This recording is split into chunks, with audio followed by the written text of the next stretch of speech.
The Augusta National Golf Club, Augusta, Georgia, home of the renowned Masters Tournament, one of the world's 4 most important golf competitions.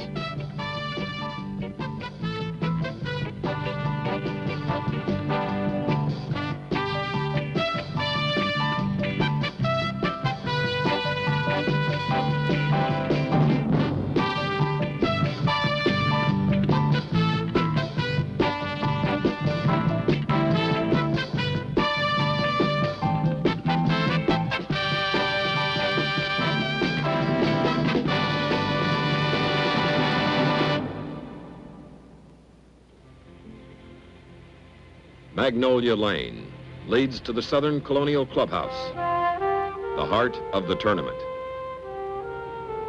Yes, it's that time of the year when we renew our annual love affair with not only a great state, lovely city of Augusta, but more important, a place where there's an unchanging tradition, the Augusta National Golf Club. And what a welcome you get as you walk up Magnolia Lane. It's been my pleasure to come here for the last 20 years and to be a part of it. Here you look around at the awesome magnolias, which represent 200 years of growth, and you can only imagine what it was like in 1930 when the late Bob Jones discovered Fruitland Plantations, this very site, which at that time was a tree and shrub nursery, and which since and beginning in 1934 was transformed into one of the most precision and beautiful golf courses in the world. And this is the 38th time that the coveted invitations have been sent out by the membership here at Augusta National to the world's greatest players. So we have truly an international field each year competing for the coveted first prize, the coveted trophy, which is a replica of the Manor House, which is now the main clubhouse here at Augusta National. Matchless precision, unchanging tradition, and the co-founders, the late Bob Jones and the tournament chairman, Mr. Clifford Roberts, they keep it that way, working day in and day out, making this tournament function and operate second to none. And this is the one that we look forward to most, the Masters.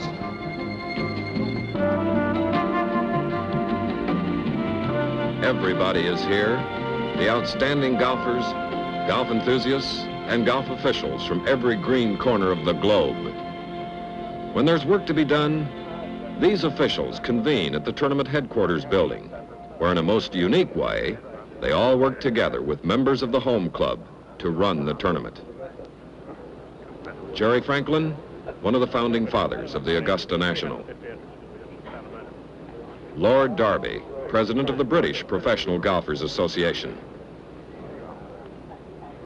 John Blackwell and Gerald Micklem, both former captains of the Royal and Ancient Golf Club of St. Andrews.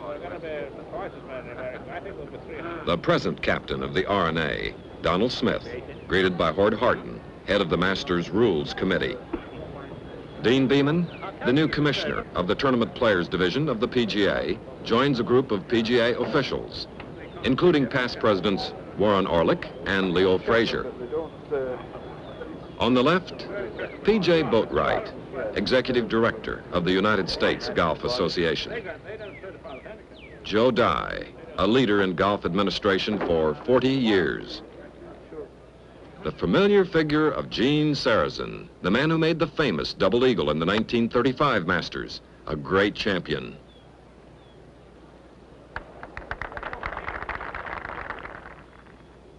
Playing with Gene, young Morris Bembridge, the British Ryder Cup star. This year, for the first time, Gene will not be playing in the Masters, but just in the par 3 contest that precedes it. Oh, there's a beautiful putt. Gene is now 72. That evening, walking over the par 3 course, Craig Stadler, the 1973 United States Amateur Champion. What goes on in the mind of a young man on his first visit to the Augusta National? Probably the thought, am I really here at the Masters? As for the big course, This spring, it looks better than it has in a long time. Last year, the fairways were sown with the winter grass called pen lawn and the greens with the ryegrass called pen fine. Both have come through magnificently. The flowers peaked a month earlier this year. On the eve of the Masters, some of the players are out on the practice tee for a final tune-up. This is Johnny Miller, the 1973 United States Open champion. Tremendous technician. He stresses a still head, a full shoulder turn, and driving leg work as he moves into and through the ball.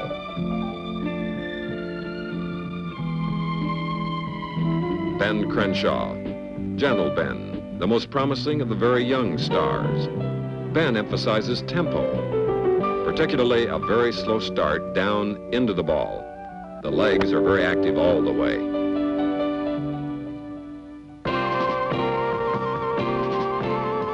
April 1974. Another Masters is at hand. Thursday, the morning of the opening round, a lovely, warm, clear Georgia spring day. Most of the spectators have gathered around the first tee to salute Freddie McLeod, the 1908 United States Open champion. Now 91 years old. For years, Freddie and his fellow Scot, Jock Hutchison, were the first twosome to tee off in the Masters. This year, however, Jock wasn't able to make it, and so Freddie will handle the honors himself.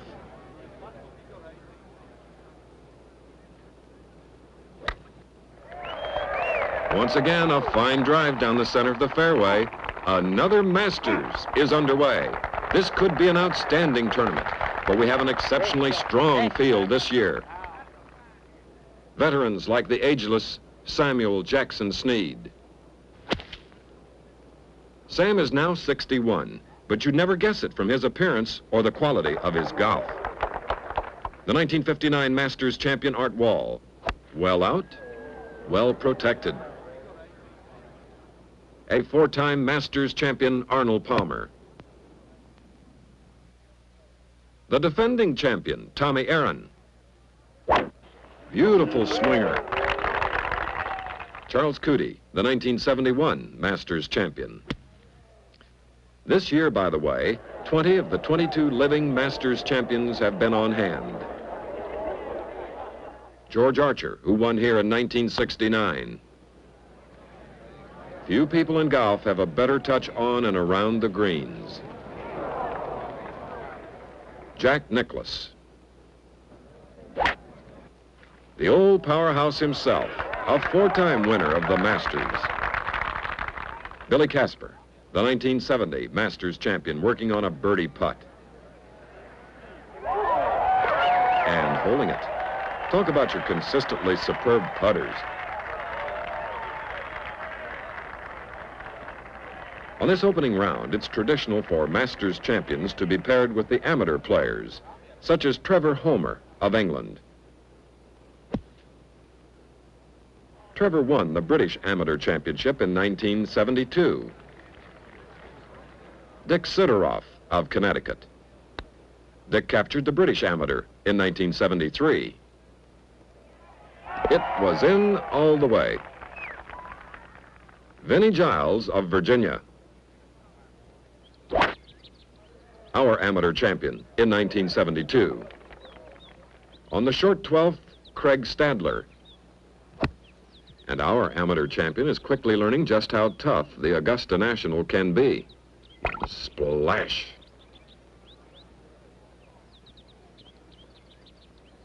Masashi Osaki of Japan.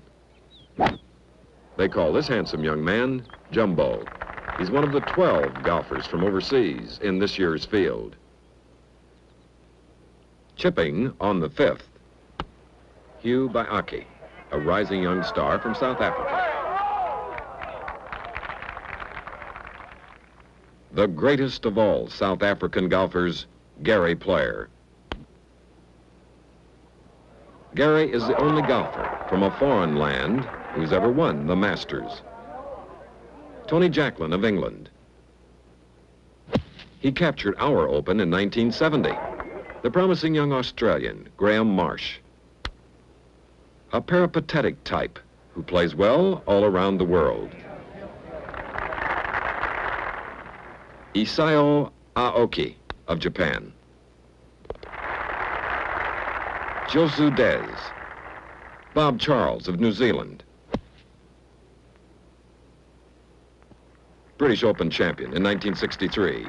And along with all these established stars, probably the strongest contingent of young professionals ever to challenge in the Masters. This is John Mahaffey of Texas, and he's just holed a long birdie putt on the first to get off to a fine start. Jerry Hurd. Big and strong. Bunkered, Lanny Watkins. Look at that ball keep rolling. Hubert Green of Alabama. He's going to be short of the second. No, he isn't at that. The ball ran right through that bunker. Johnny Miller, the reigning Open champion. That swing looked good, but Johnny obviously doesn't like the results. He's a golfer who shows his feelings. Later in the round, Miller chipping on the 18th. He'll be happy with this shot. Leonard Thompson. Not stylish, but effective. Nice pitch here to the 7th. The exciting Ben Crenshaw. Only 22. Immense future. Good 3-iron here to the short 4th. 20-foot birdie putt. Yes, Jack Nicklaus is playing well today. Excellent shot, right at the flag. He missed that birdie putt, though. On the 12th green, another 6-footer for a birdie. That puts Jack 2 under par for the round. He kept rolling on the second 9, and when he came to the 18th hole, he stood 4 under.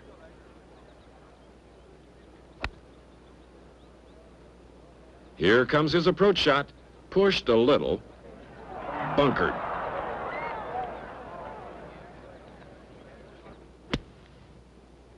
A brilliant recovery from that difficult lie. This for a 68.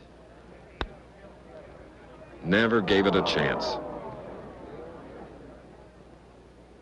Nicklaus's 69 put him 2 strokes behind the leader, Jim Colbert. A word about these leaderboards, originated here at the Masters. A red numeral indicates how many strokes under par a golfer stands at that point. A green numeral, he's that many strokes over par. A green 0, he's even par. The whole story at a glance. Friday, the day of the second round. The caddies wait outside the players' locker room. It's another perfect golfing day. Hale Irwin, one of the leaders, his approach to the first. There's a well-struck shot. And Hale appears to be off to another good round. Don Iverson, another front runner. A decisively executed sand shot. Up ahead on the 3rd, the old sidewinder, Sam Snead. A 30-footer for a birdie. A putt like that gives you an enormous lift. Look at that grin on old Sam. On the long 2nd, Arnold Palmer playing a fairway wood. No, it doesn't look like he's going to get home. Caught that front bunker. Playing his 3rd. And playing an absolute honey. A tap in for a birdie. It has been said of Arnold Palmer that his talent as a human being exceeds his talent as a golfer, and that's saying a very great deal. Jim Colbert, short 6th. The touring pro from Kansas is continuing to play extremely well. He's 5 under with a chance here to go 6 under.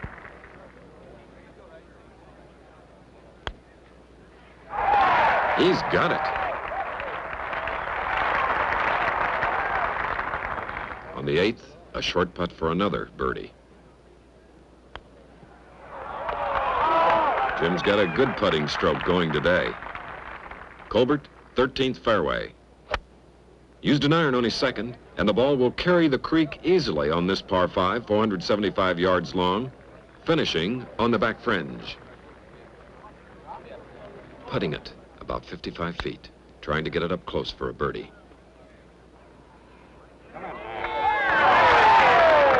He's holed it for an eagle. Jim Colbert, who had dropped a few strokes to par, surges back to 6 under. Hubert Green, 16th hole. A good-looking shot on this treacherous par 3. Kicking in about 5 or 6 feet from the flag.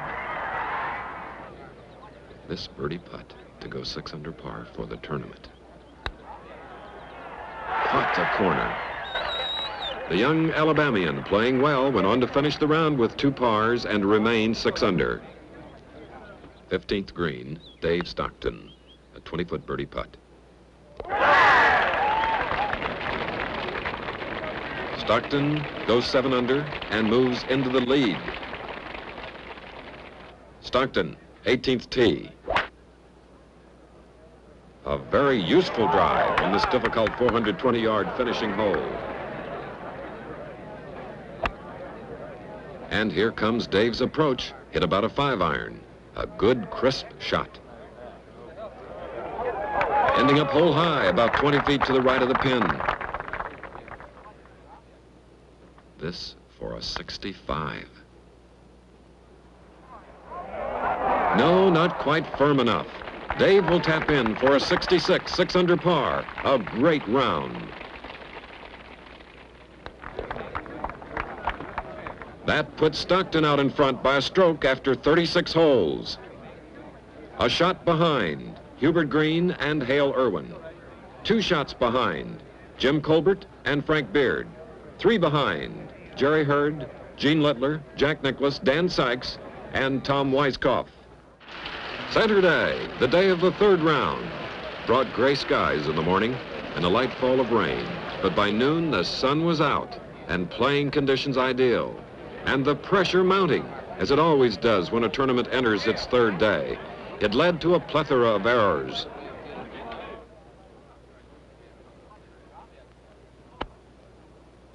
A touchless chip by Hale Irwin, clear across the 8th green.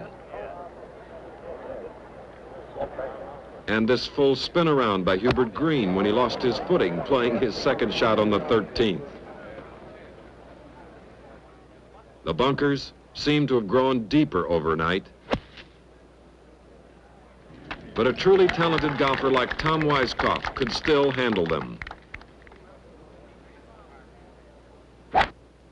Some rarities, too, like Gene Littler, just about the calmest man in golf, registering outright displeasure after hooking a drive into the woods.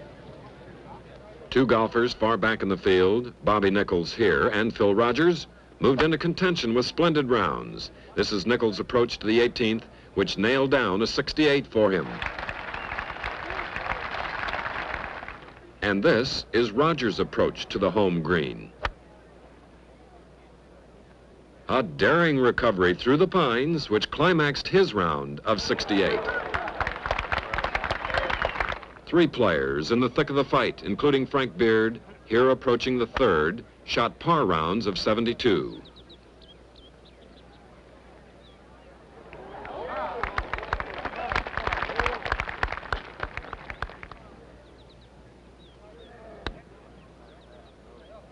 This was one of Frank's 2 birdies. The 2nd contender to match par, largely due to this great eagle putt on the 15th, was Hale Irwin.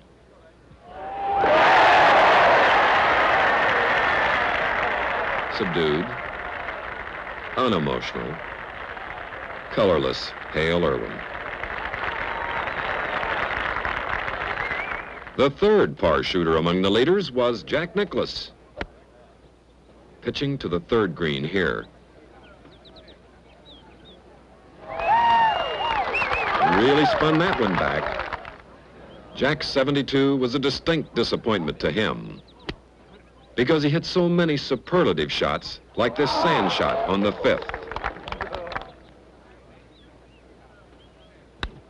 And this perfect birdie putt on the 6th.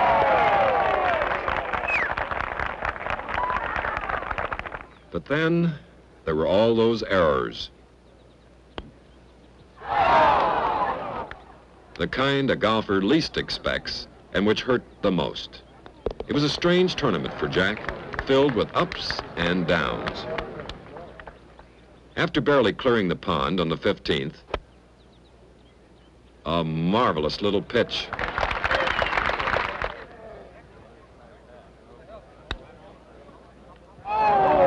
But a birdie putt that twists off the lip.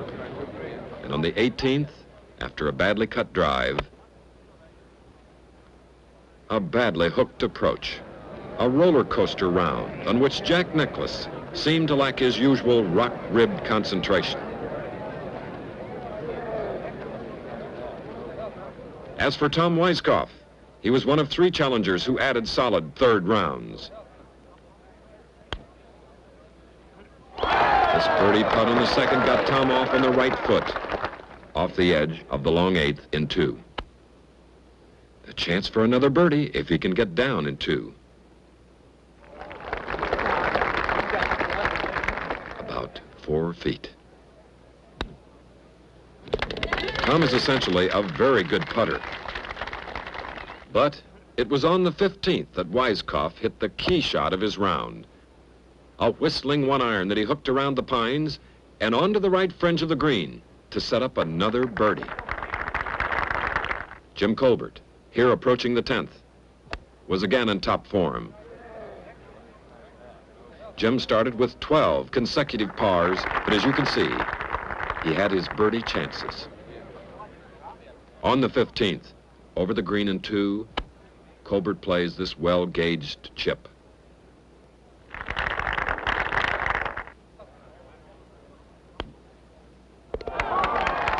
A good firm birdie putt. On the next green, the 16th. Another fine birdie putt. The third contender to add a strong third round was the leader, Dave Stockton. Throughout the day, his iron play was very sound.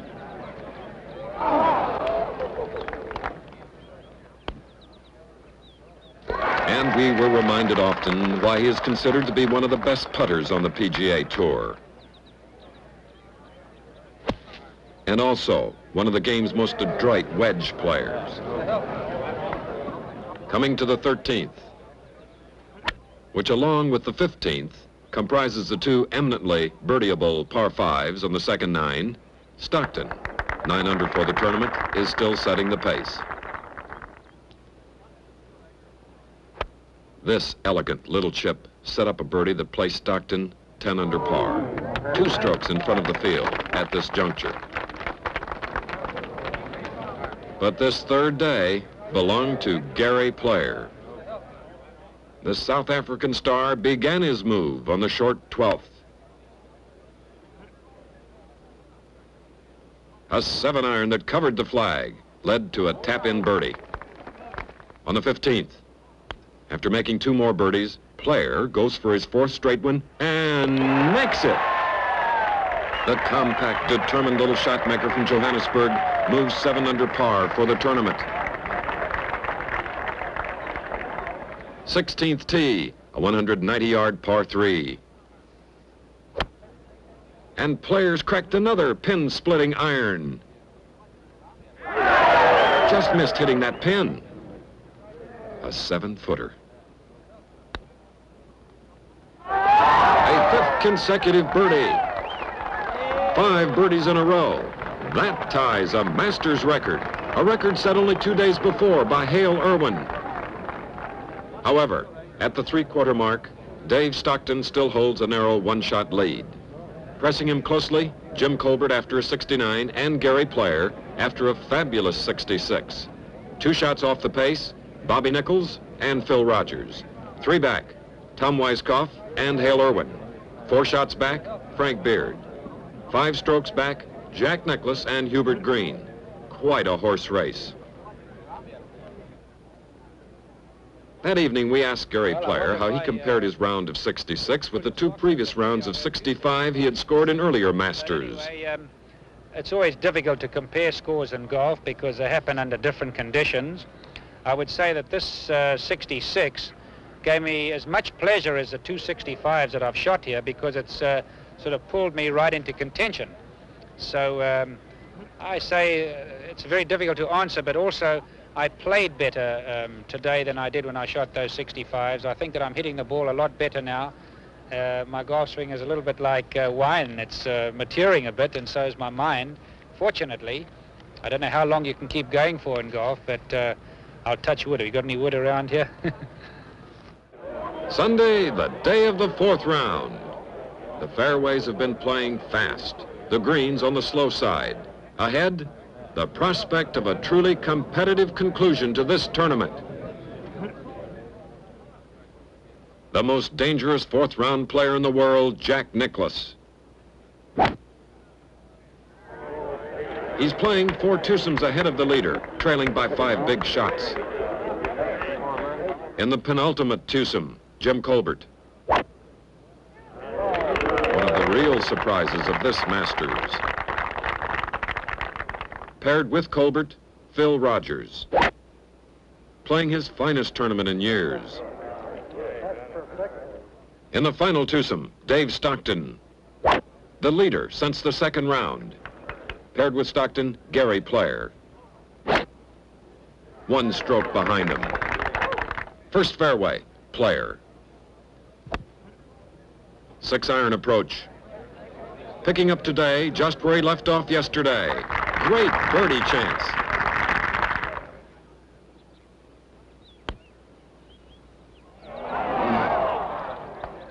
Just off the 4th green, Tom Weiskopf. This for a birdie 2.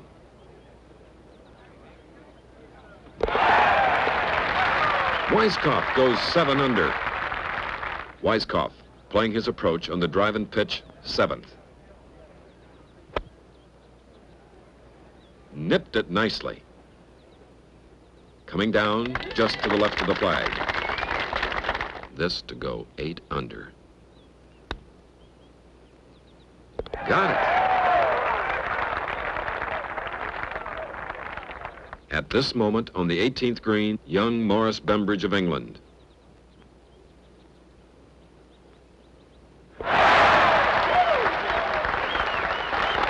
A 40-footer falls, and that gives Bembridge a record-tying round of 64. Back on the 6th tee, Gary Player hit a 7-iron. The pin is set at the front left today, just behind the bunker. About 18 feet. With that birdie, Player moves into a tie for the lead. A triple tie. Weiskopf has birdied the 8th. 7th hole, Player's 3rd, chipping from behind the green. It's going to be much too long, and that could be extremely costly for Player, since Stockton has a very makeable birdie putt.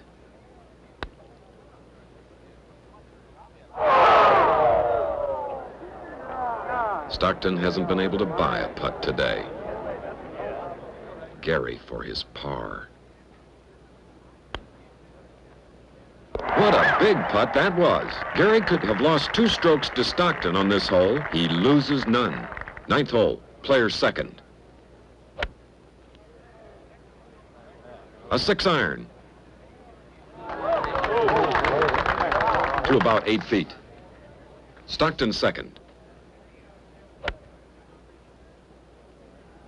Good shot, dead on line. Oh, it's going to be a little long, though. Around 20 feet. For the birdie. A half-inch too high.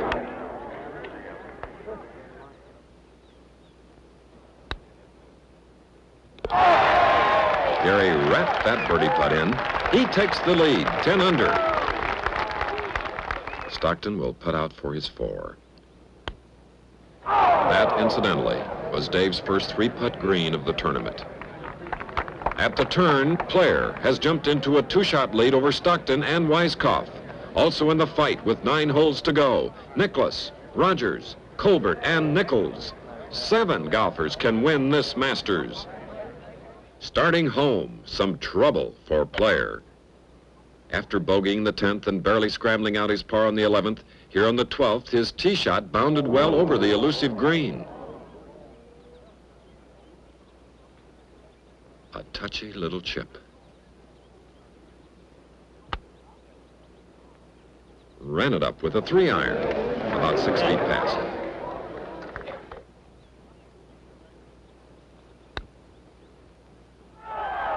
Another bogey, a very costly one. Player slips back to 8 under. It's anybody's tournament now. Jack Nicklaus, for example, is definitely in the running again. Minutes before on the 13th, a huge putt for an eagle 3.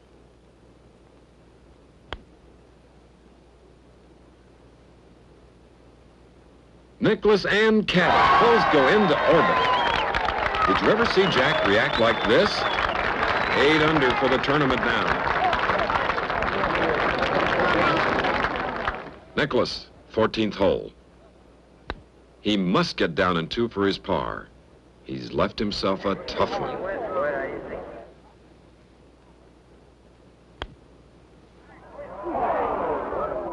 Jack keeps giving those strokes back, and he can't afford to. Back on the 13th, Gary Player.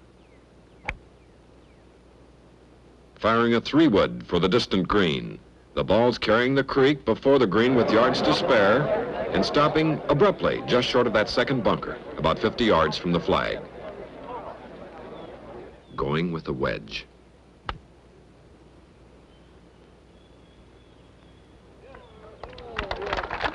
He's left himself a putt, and he needs this birdie.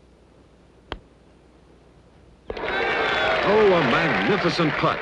9 under again. Up ahead on the long 15th, Jack Nicklaus, short in 2, is inspecting his ball, which lies at the very edge of the pond before the green. Indeed, in order to play the shot confronting him, Jack will have to stand with 1 foot in the water. He removes the shoe and the sock, then puts the shoe back on for traction. He's going to have to play a very delicate, risky shot from the water's edge.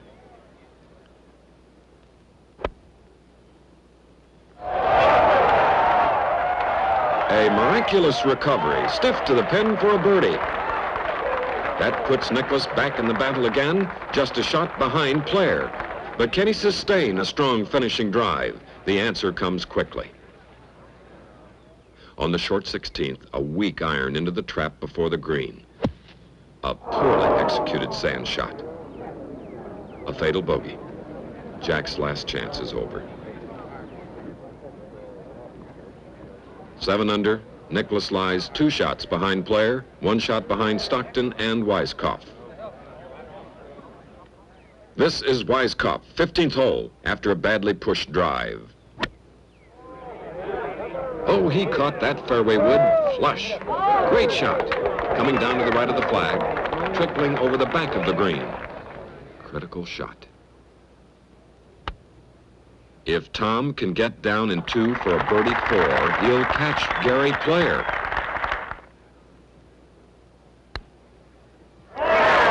He's caught Player. Weiskopf, 16th tee. Played a 5-iron. The line is good. It could be a little short. Ooh, splashed into the final yard of the pond. That changes things. Weiskopf will drop and play 3.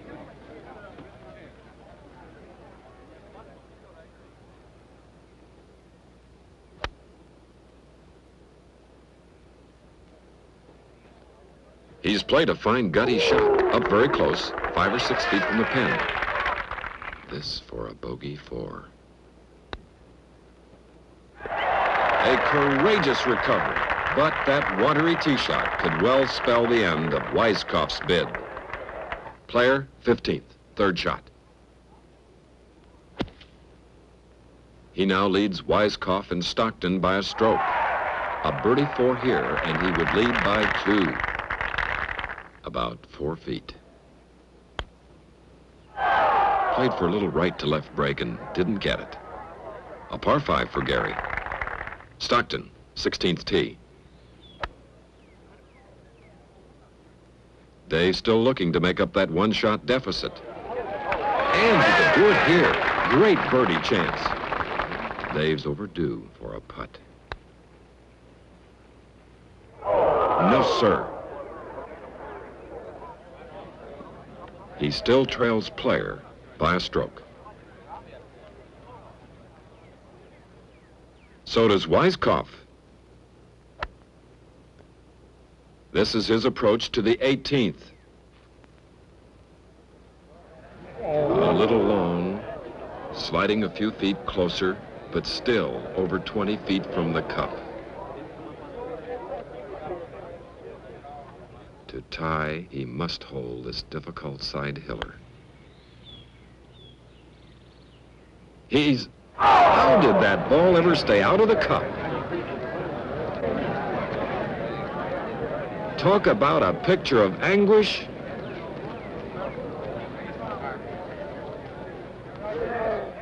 Approaching the 18th green now, Jim Colbert.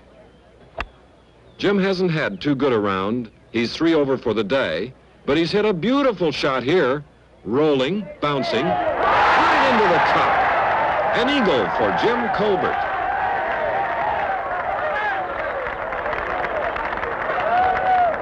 That's how to finish a tournament. 17th tee, Gary Player. Resolution personified.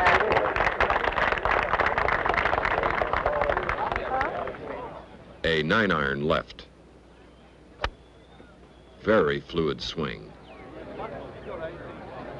And a very fine shot right on target. A tap-in birdie. Not that far away, only this far away.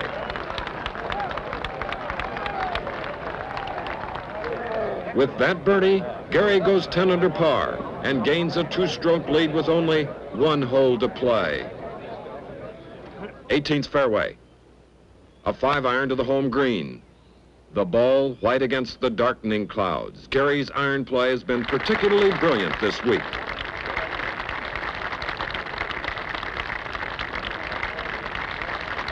A standing ovation for this pertinacious South African, this great international champion. Now, all heads turn to watch Dave Stockton trapped in 2. He must hold this explosion shot to have a chance to tie Player. Barely missed it. Player, 25 feet. He can take 3 putts and still win this tournament. Good lag putt. He'll be putting uphill now.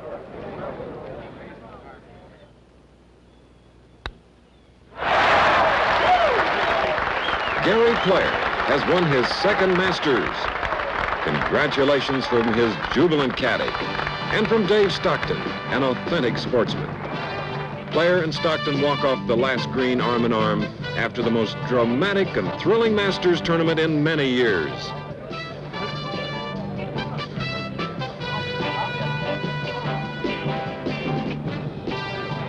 Gary's eldest daughter rushes to embrace him. And then, as if on cue, down comes the rain.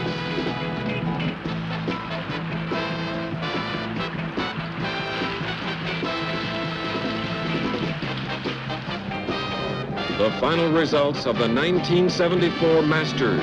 Here are the top 6 finishers.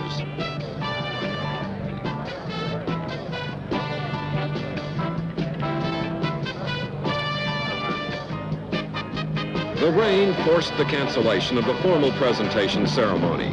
At press headquarters, Tommy Aaron, last year's winner, helps Gary Player into the green jacket, the traditional emblem of victory in this classic of golf.